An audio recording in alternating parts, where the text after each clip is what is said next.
Now, like, just listen to this real quick. If you read the community tab, you've probably heard this music before. Well, this is the game it comes from. Isn't it beautiful, mysterious audience? Yeah, it is very, very soothing piece of video game music.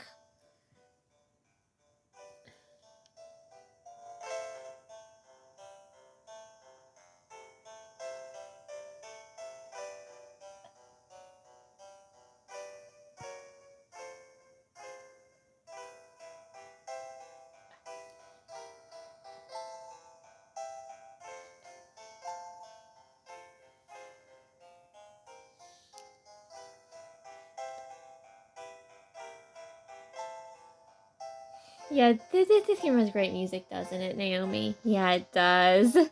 Please don't sue us, Nintendo.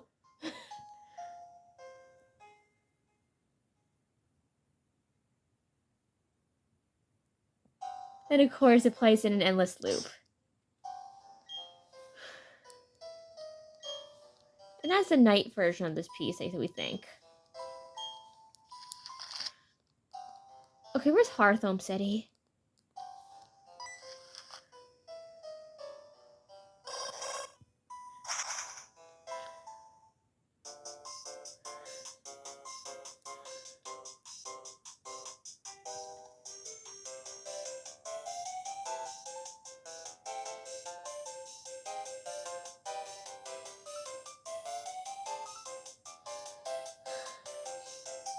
Yeah, we're playing little Sims of Pokemon music to get into the mood for this.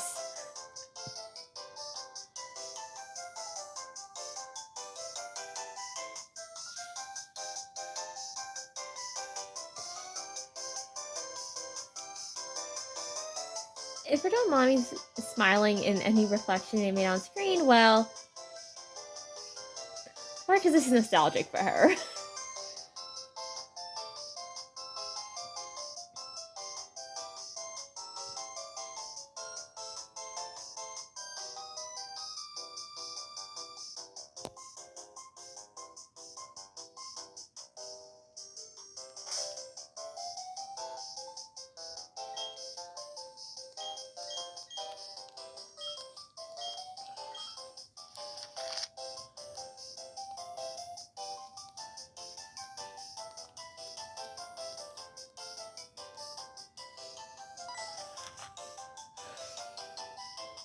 Oh yeah,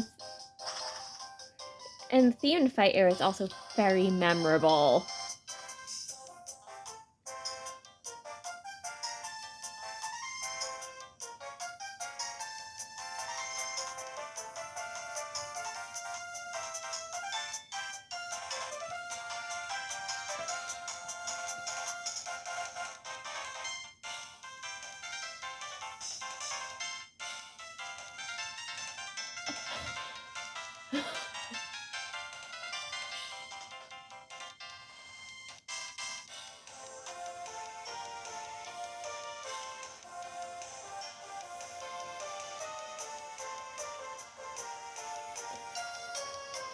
We're just playing a little bit of these songs to kind of get a feel for this and what makes the older Pokemon games so special.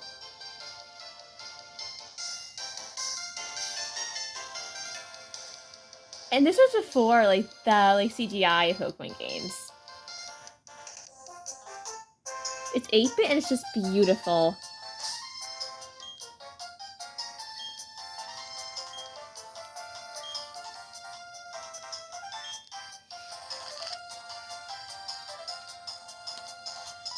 Oh yeah.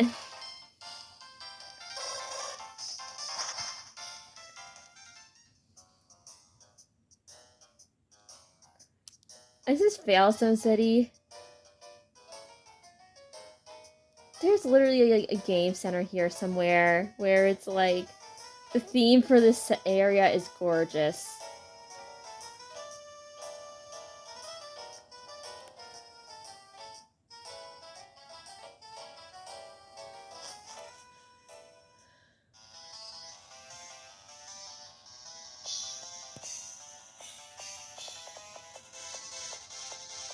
And this is kind of music you will not find in modern Pokemon games.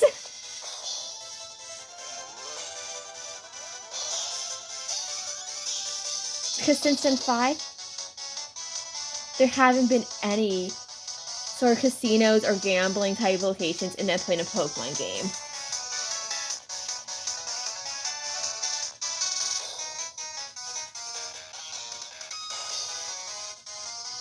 But the thing is, while we're enjoying the music, it's games like this our Tamami grew up with.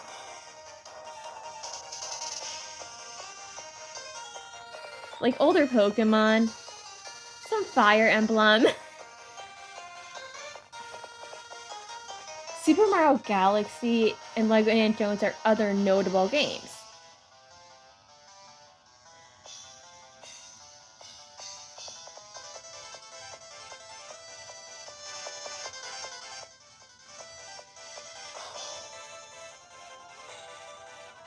You know, if Nintendo wasn't so sure of copyright, it probably would consider using music from her games in the videos. Yeah, that's all we're gonna play at that, but wasn't that incredible? Like, seriously, video game music can be such a beautiful thing. And something else that has beautiful video game music is Genshin. Like, the music from Fischl's Domain is amazing. And it's just beautiful. Like, it's so pretty. Like, it incorporates both, like, modern instruments as well as harpsichord. And, like, it's very cool. Very regal. But yeah, we're trying to talk about video games, how we feel like they've evolved over time. So we mentioned Tommy grew up with, like, Pokemon, right? Well, modern Pokemon games, we feel like just don't measure up to the older ones. The older ones were amazing. Even if they were harder to beat, you had to work harder at them. You had to train your Pokemon more. The level of difficulty was higher than it is now. And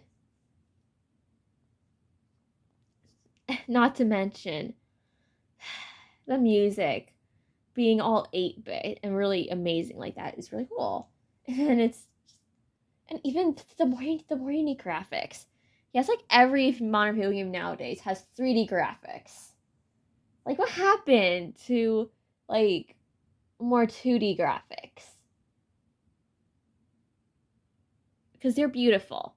And we love that. And it's very cool to see that. Yeah, so back in the day, before phones were, like, a thing. I mean, okay, we mean iPhones or games where you could, phones where you can actually get apps and games on them. Before, like, it was mainly Nintendo games. And games for other, like, handheld systems and consoles and, like, and computer games. One that's very nostalgic for Adami is Poptropica. She grew up with the original version with the classic islands, and oh my gosh, it was totally something else. Yeah, the version nowadays is so watered down. It's like a shell of its former self. Originally, the game had, like, over 40 islands. And it was all on Flash. It was a parkour type game. We also had to, like, get items off puzzles. Like, yeah. It was obviously a game meant for kids, but Arami has to admit that, like, with the difficulty on it, sometimes you literally have to look up how to beat stuff. So it was definitely a game with, like, better difficulty.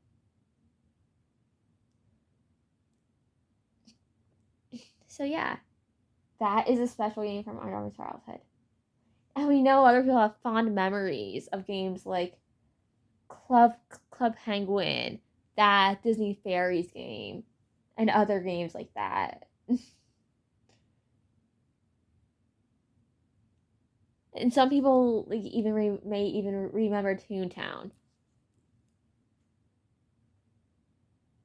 Yeah, there are way too many popular internet games to really go over. When we mean internet, like social games.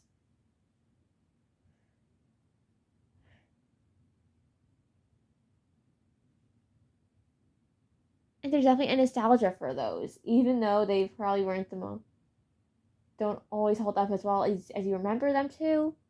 There's something special about them. And then we have phone games, mobile games. Genshin Impact is for both mobile and computer, and well, it's an incredible game. Like, we don't have storage for it anymore on our Tommy's phone. Because of the videos, but she loves that game. Fischl's like her favorite character, and like the battling system, collecting the characters is very cool and fun. And something that we like about Genshin a lot is it's not pay to win. You could like strategically save up your fictional currency and get what you want in the game without having to pay real life money all the time. Which brings us into our next point: the rise of pay to win games, like social games on mobile. Like we notice a lot of people like games like Everskies, which yeah, we have that and we agree it is pay to win. Like seriously. It feels pay to win. Yeah, there's a way to earn stuff over time, but that's so slow. Like it just feels really pay to win. And so made an amazing avatar who looks just like me, so thank you, mysterious creator who made that avatar, because Artami bought it for me and she's amazing. But enough with my doppelganger on Everstars. Everskies, I mean. The biggest pay to win game that we feel almost makes emotion about is Roblox. Yeah, Roblox, a lot of people praise it and act like it's amazing and stuff, but like, is it really that amazing? I mean, it can be fun when you don't have to pay real money in it. But the fact that just to get stuff to dress up your avatar, you have to pay real money. You can't earn any fictional currency. That is a huge like concern for our doll mommy. She's used to playing games where you could earn money in the game, like fictional currency. You don't have to pay like real life money to progress in it. But like Roblox, if you want the good stuff, you gotta pay up.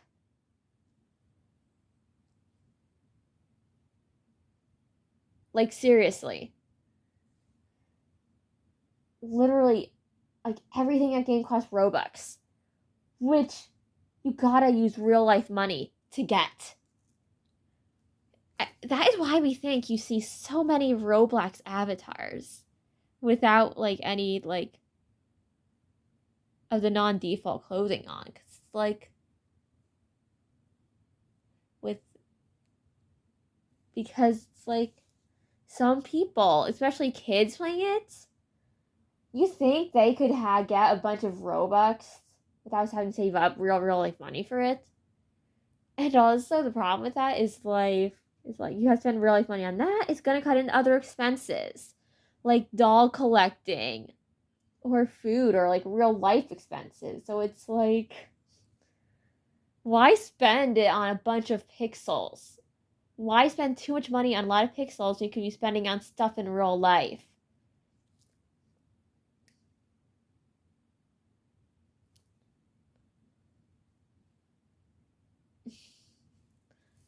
Yeah, we don't understand why Roblox doesn't have a better monetization system. We don't understand why there isn't a way to just earn fictional currency in that game anymore.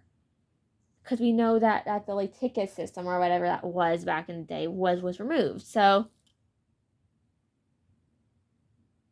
but yeah, Roblox is an interesting game. Like it has its good points and it has bad points. So we think that like, the character customization is cool it's cool whenever you have Robux. There's a lot of cool role playing games that are really fun. It's just a chill game.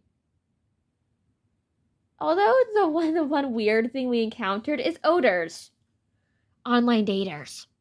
Like people who just flirt with your avatar for no apparent reason. And we can't help but find it ridiculous. Like, yeah, sometimes it's role play, but sometimes it just gets weird. So, really, for anyone out there who is a Roblox odor, why do you do what you do? Because it makes no sense. Just get a girlfriend or a boyfriend in real life, please. But yeah, that's our opinion on the odor problem with some of the Roblox games. Some of them definitely have an odor problem. Yeah. And we find it kind of ridiculous, but sad at the same time.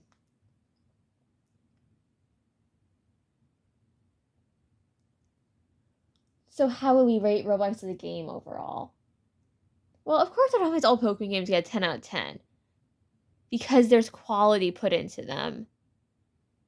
There's just so much adventure put into it, so much gameplay put into it with the battling and the exploring. It's just amazing. And then it's like, and Everskies, well, I don't know, probably like a 6 or 7 out of 10 because we think the customization options are very cool, and we like that it's that you don't have to pay as much for currency in that as you have to pay for Robux. Like, yeah, we didn't even have to pay that much to get her the outfit that looks like her. So, yeah, that was a very much a relief. Now Roblox. Definitely like maybe a 7 out of 10 because while the game has promise, there are a lot of great games on there and it's fun and it's chill at times. It does have its problems. And sometimes there will be bugs in some games that will just ruin your experience or just kind of annoy you a little. So,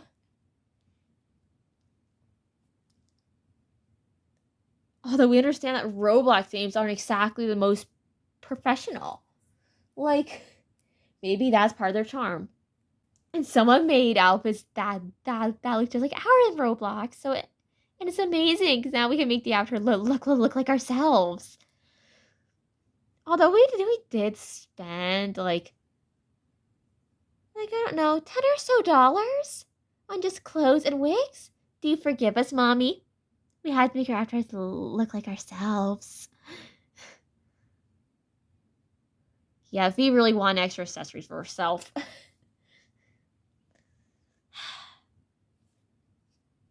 And also, we really wish that Robux wasn't such an issue in the game. That you could just, just earn fictional currency. Like in other video games. And Genshin Impact. Even for Dama doesn't have room for it anymore. 10 out of 10. The characters are amazing. The graphics are amazing. The music is amazing. Every part of Genshin is amazing, and we completely really recommend it if you can get it because it's like or have room for it because like it's a great game. And it's very fun, and the characters are really beautifully designed. And Naomi, it's crazy how I went from talking about like DS games, yeah, games from the like Nintendo DS, 3DS era, to like Roblox and like modern and Everskies and modern day video games. Yeah. We forgot to mention Talking Angela and like that one LMG game. Yeah, the LMG game, we feel like the options are too limited. There's no unnatural skin tones. Although probably an 8 out of 10 because it's okay for what it is. And then the like Talking Angela games. I know my Talking Angela 2 is the most recent one. Well, it's cute, but the options are a bit limited. So we'll probably give it an 8 out of 10 as well because it's good, solid for what it is, but it could be improved. So, Yeah. And then for games, for Wii games like Super Mario Galaxy and like Lego Indiana Jones and stuff, 10 out of 10. Just, although that may be partially be the nostalgia from a online speaking, so yeah.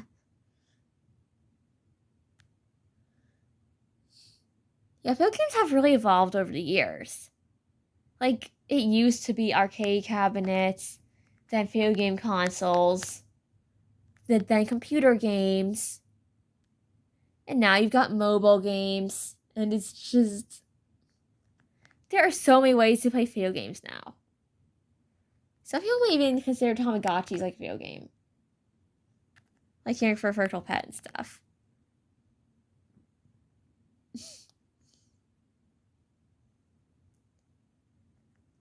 You know, one of the interesting things about not being a kid anymore is the games you played as a kid, being old, not being new anymore, and just, and yet you have such fond memories of it. And with revisiting all games, some will hold up while others just don't hold up. Or just feel dated, and it's just, yeah. So that is a very interesting observation. And nostalgia can definitely cloud your judgment a little, make you think a game is better than it actually was, because you're a kid and your perception is limited. And also, our roommate likes to hang out in this one like Rainbow High roleplay game in Roblox. So yeah, if you encounter our avatar there, we're probably just playing it a little. So yeah. Well, goodbye, mysterious audience. I love you. Naomi loves you, and we hope to see you guys around. And if we get any new dolls soon, we will let you know.